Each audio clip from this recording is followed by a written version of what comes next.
Morning. आज हम कक्षा 10 का अध्याय नंबर 2.3 में कुछ क्वेश्चनों के बारे में चर्चाएं करेंगे। तो 2.3 में फर्स्ट क्वेश्चन है हमारा, देखो उनको किस तरह से करना है एग्जाम में। देखो फर्स्ट क्वेश्चन, सबसे पहले फर्स्ट क्वेश्चन हमारा 2.3 का फर्स्ट क्वेश्चन देखो। क्वेश्चन क्या है हमारा, प्रमाणित कीजिए कि, क्वेश्चन क्या है, प्रमाणित कीजिए कि 5 माइनस √3 एक अप्रिमेय संख्या है। क्या है? अप्रिमेय संख्या है। ये हमारा क्वेश्चन है। क्वेश्चन क्या है, प्रमाणित कीजिए कि 5 माइनस √3 एक क्या है, अप्रिमेय संख्या। तो इनको सॉल्व है वो किस प्रकार करना है, तो देखो इधर हल करो। कैसे करना है, तो सबसे पहले क्या करोगे, माना 5 माइनस √3 एक प्रीमेय संख्या है। तो इन्हें मानोगे आप, क्या मानोगे, माना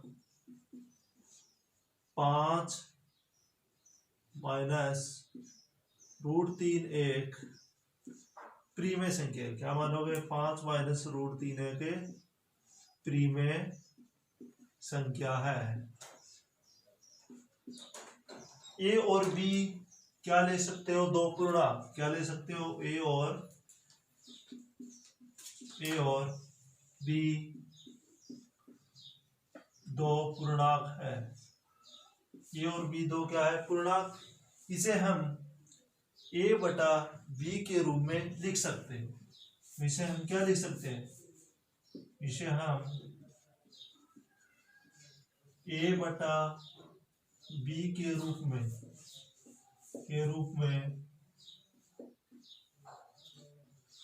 लिख सकते हैं।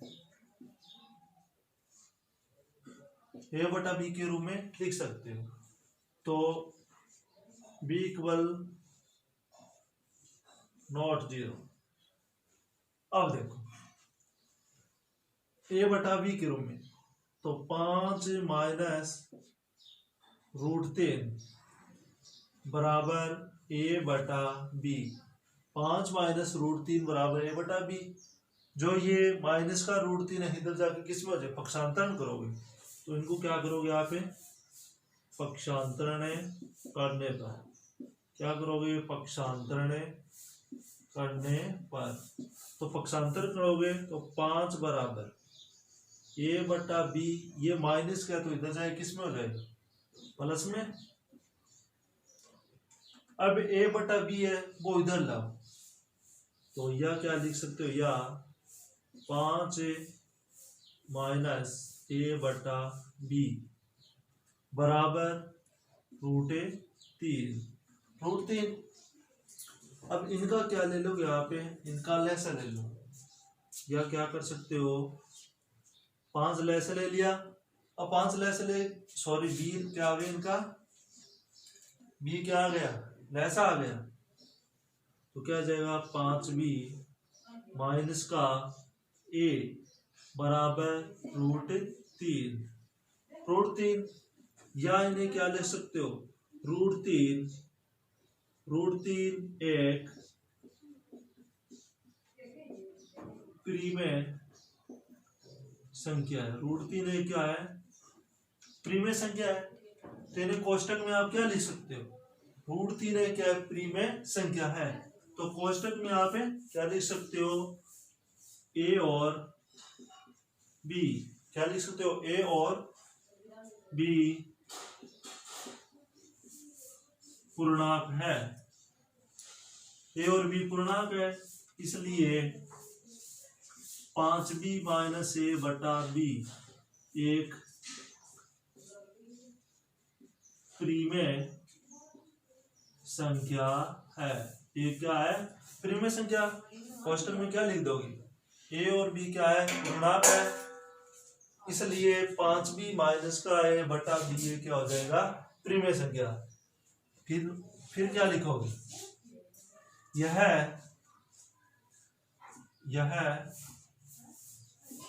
इस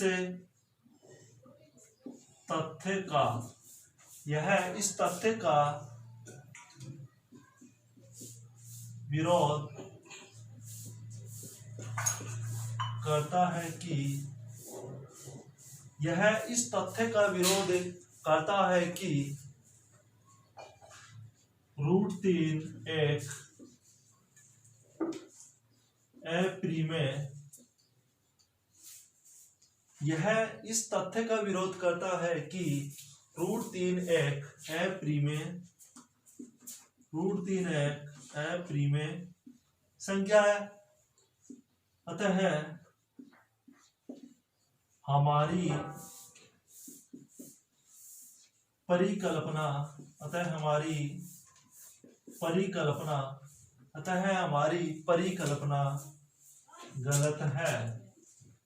गलत है। इसलिए 5 माइनस √3 एक अप्रिमेय संख्या है। इसलिए 5 माइनस √3 एक अप्रिमेय संख्या है। इसलिए 5 माइनस √3 एक अप्रिमेय संख्या है। ये इस प्रकार हो गया क्वेश्चन। अब नेक्स्ट क्वेश्चन पे बात करेंगे कि क्या करना है, √3 एक अप्रिमेय संख्या, तो √3 क्या आ जाएगा, अप्रिमेय संख्या है, ये सिद्ध करना है। तो नेक्स्ट क्वेश्चन देखो, क्वेश्चन क्या है हमारा, सिद्ध कीजिए कि, क्वेश्चन क्या है, सिद्ध कीजिए कि √3 एक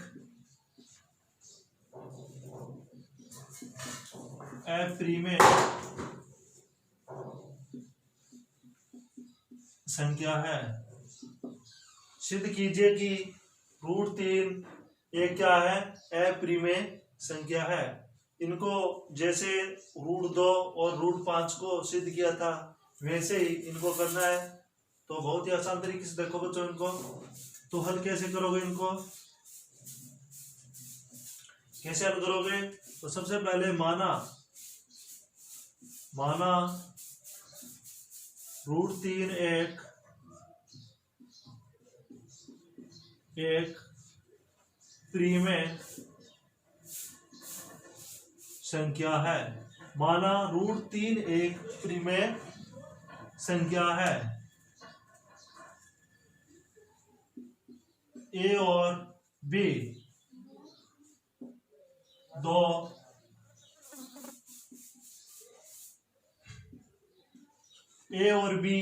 दो पूर्णांक है।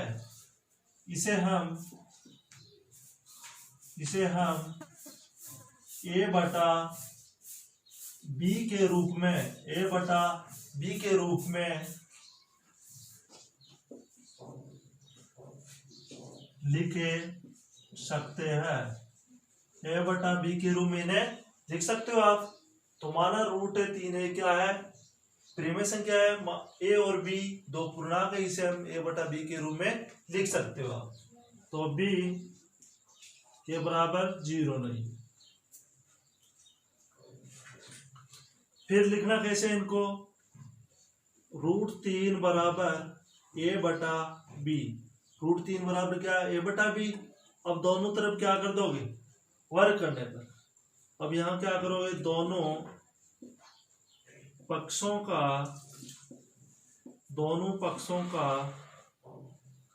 वर्ग करने पर, दोनों पक्षों का क्या करोगे, वर्ग। √3 बराबर ए बटा बी के, अब √3 को √3 से करोगे तो क्या आ जाएगा, 3 बराबर ए की स्क्वायर बटा बी की स्क्वायर। अब इनको क्या कर लोगे, वज्र गुणन। तो इनका क्या कर दोगे यहाँ पे, वज्र गुणन वज्र गुणन करने पर 3b² बराबर a², 3b² बराबर a²। यह आ गया हमारा समीकरण नंबर 1। क्या आ गया? समीकरण नंबर ए आ गया। तो इनको लिखो कैसे? चौकी b² 3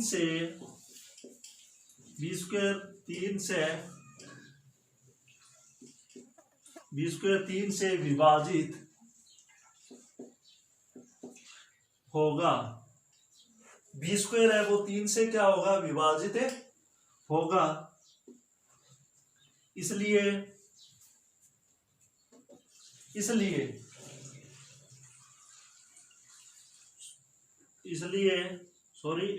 है वो 3 से विभाजित होगा। a² है वो 3 से विभाजित होगा। फिर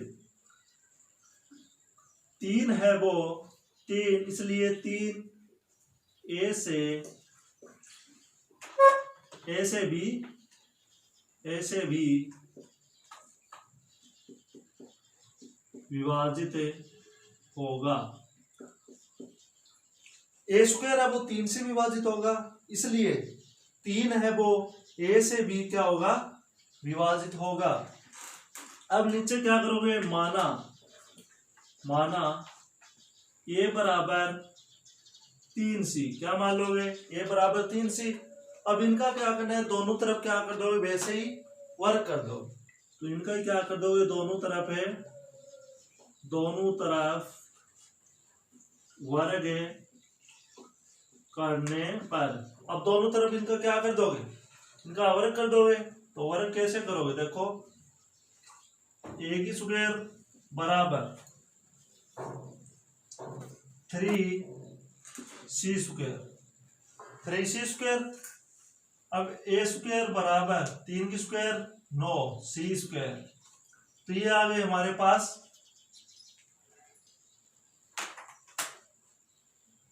अब जो ये a का मान है वो समीकरण नंबर कितने में रख दोगे? 1 में।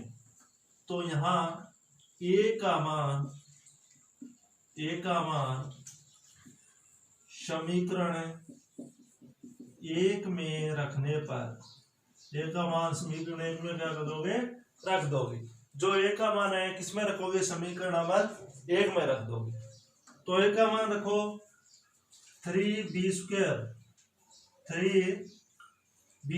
बराबर 9c²। अब जो ये 3 गुणा में तो इधर जाए किसमें हो जाएगा? भाग में।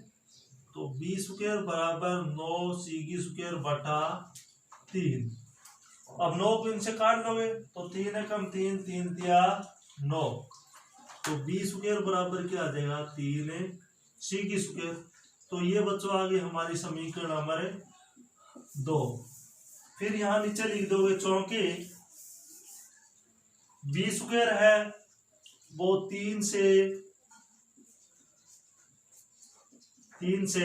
विभाजित है। b² है वो 3 से विभाजित है, इसलिए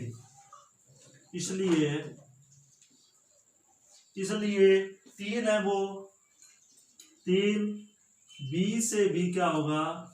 b से भी विभाजित होगा। अब इसलिए 3 है वो b से भी विभाजित होगा। अब ऐसे करना है इनको। ऐसे करने के बाद में लास्ट में बातें लिखने हैं अपनी। अब लास्ट में कुछ क्या लिखना है? तो देखो, समीकरण 1 व 2 से स्पष्ट होता है कि क्या लिखना है लास्ट में लिखोगे समीकरण 1 व समीकरण 2 से स्पष्ट होता है कि ए और बी का उपनिष्ठ ए और बी का उभयनिष्ठ गुणनखंड। समीकरण 1 व 2 से स्पष्ट होता है कि ए और बी का उभयनिष्ठ गुणनखंड 3 है। अतः यह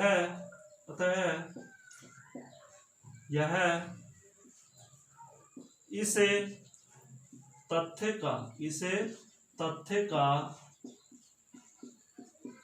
विरोध करता है कि ए और बी में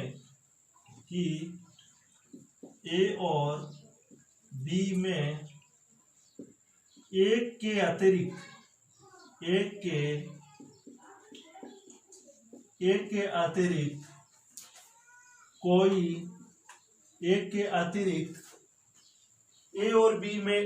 अतिरिक्त कोई उभयनिष्ठ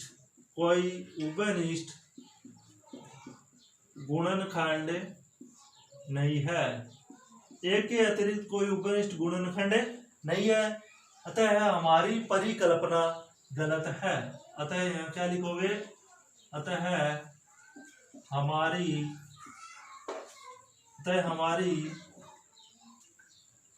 परिकल्पना गलत है। इसलिए बच्चों, √3 एक अप्रिमेय संख्या है, तो यहां लिख दोगे इसलिए √3 एक अप्रिमेय संख्या है। इसलिए √3 एक क्या है? अप्रिमेय संख्या। अब देखो ये सिद्ध हो गया हमारा कि √3 एक अप्रिमेय संख्या है। इसी प्रकार ये लास्ट में जो बातें लिखाई है मैंने, ये सभी में ये लिखना है। और यहाँ चेंज क्या करना है? चेंज गुणनखंड ही चेंज करना है। ये सिर्फ संख्या वो चेंज करनी है। और लास्ट में सभी में जैसे हमारे पास कोई भी आ जाए √2 वाला, √3 वाला, √5 वाला, तो पीछे वाले भाग में मैंने √2, √5 के बारे में बता दिया। अब इस भाग में 2.3 का फर्स्ट क्वेश्चन और ये सिद्ध कीजिए कि √3 एक अप्रिमेय संख्या है, इनके बारे में बता दिया। अब बच्चों और समझ में नहीं आए तो कमेंट बॉक्स में जरूर लिखिए। आज के लिए बस इतना ही। धन्यवाद।